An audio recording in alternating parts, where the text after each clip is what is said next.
Rosalie Del Rosario, 49 years old, from Taytay, Rizal. So that time po, yung asawa ko po is namamanas po yung paa niya. So 2 beses po namanas yung paa niya. So yung asawa ko po is ayaw po niya magpapa-check up. May mga gano'n po kasi talagang tao na kahit napilitin mo po siya magpa-check up, ayaw po niya. So kaya sinare ko po sa kanya na sabi ko, yung po aking kasamahan sa trabaho ay nag-take lang po ng barley. So bakit hindi mo itry?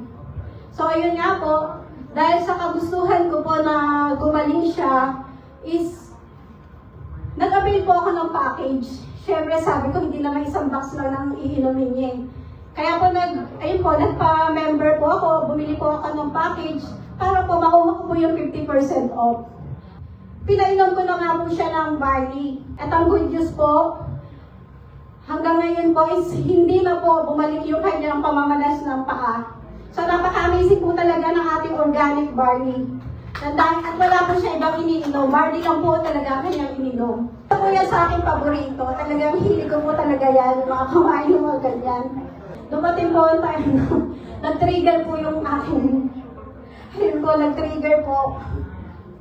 Dahil sa sobrang siguro po marami po ako nakain na matatamis. So October 2023 po, I was diagnosed with type 2 diabetes. Ayan, bali, Monday morning po, papasok na po ako. So, pag-isip ko po, naghahanda na po ako para po pumasok. So, pagtayo ko po is hindi po talaga ako makatayo, hilo-hilo po ako. So, talagang parang pag-ewang-gewang po ako maglakad. Napakataas po daw ng aking blood sugar. So, umabot po siya ng nasa 300. So, sabi po ng doktor, kung hindi naagapan ay pwede po daw ako ma-comatose.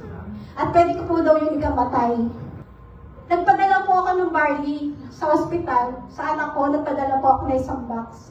Dahil sa kagustuhan nating gumaling agad at makalabas po agad sa ospital.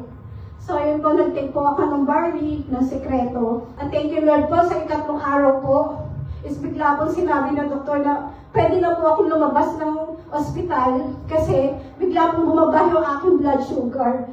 So, doon pala po is talaga napaka-effective na po ng ating amazing pure organic.